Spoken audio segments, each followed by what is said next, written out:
What's up?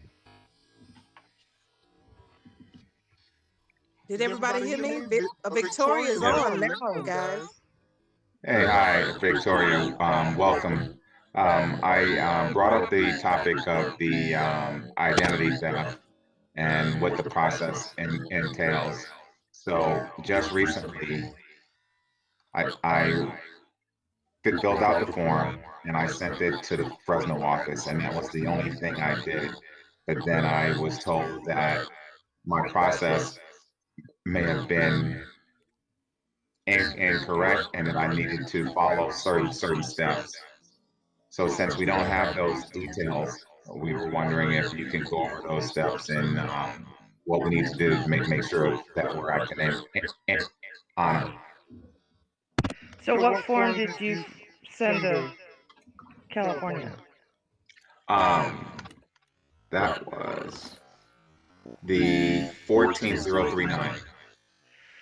So that's the end part of the process.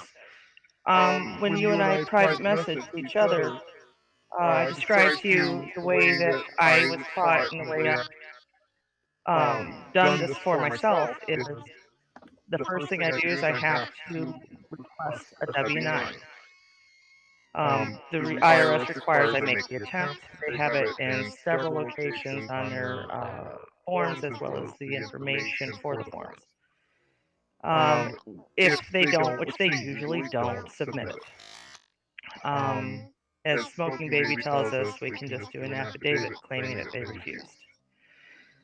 Then I send IRS form 4506A, and I am requesting a determination letter for a specific year. And they only have enough room for like 3 different years on each form. So if I have more than 3 years, I'm requesting a determination letter for, then I have to use more than one form. But I always use the month of December because that means that I'm requesting that determination letter for that entire year. So the package I'm working on right now, the man is requesting a determination letter for 5 years, so he had to use 2 forms. Once I get the determination letter back from the IRS and it's signed at the bottom, I make copies of it. I scan it in the computer. At that point, I have to have IRS form 3949A completed, 13909 completed, and 14039 completed. I include the copy of the determination letter, and I include copies of absolutely everything, whether it's a copy of what I mailed out or a copy of what I received, because I've only ever done this for court cases. I haven't done it for anything else. But whatever the court sent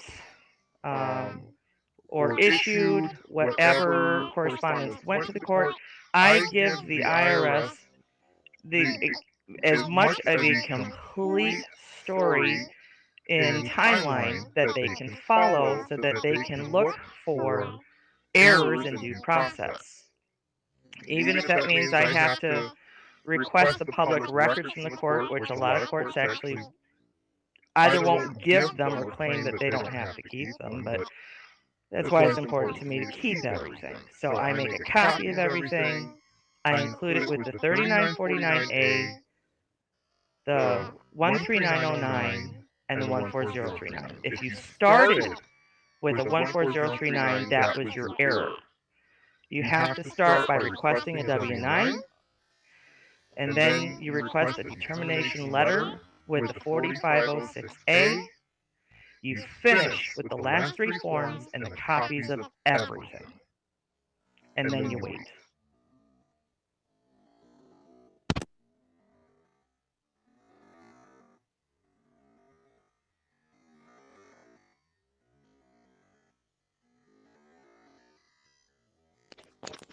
I think I accidentally muted Perry. I apologize. Can somebody unmute him, please?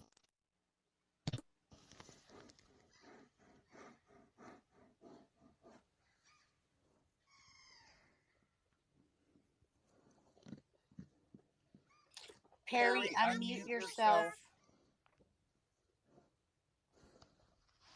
All right, awesome, thank you. Can you repeat the last 3 forms after you received the 4506 from the IRS? Can you repeat those numbers again? So after I receive a determination letter from the IRS, I have Form 3949A,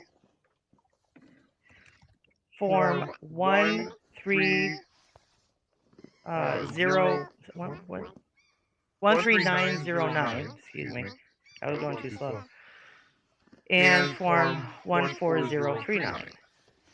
So 3949A, 13909, 14039. And you include the determination letter along with these. A copy of it, yes. A copy of the it. determination letters, yes. And then a copy of all of my correspondence with the court. Yes, anything the court gave, anything I sent to the court, I make copies of everything. I include it, so I need the IRS to have the complete story to the best of my ability, and that gives them the ammunition they need to pursue who they need to pursue. And that way there's also full disclosure. So when a court wants to lie, oh, we don't have this, we never got this, I make copies of everything. If I send it registered mail, I make copies of it before it went out. I make copies of what I got back.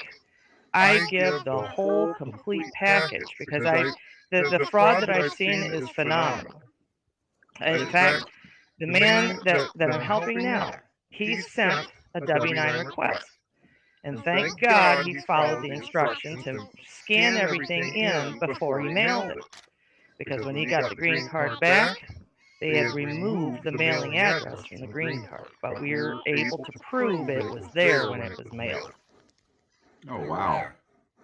They'll do anything and everything to escape their liability. So it's my due diligence to make sure I keep excellent records, just like Smoking Baby says. It's critical. We're dealing with a bunch of thieves and liars. You can't trust anyone in this racket. Awesome, thank you very much. Also, my name is Perry, so this is my first time speaking to you. Yes, I got your private messages, and nice to meet you, Perry. Thank you.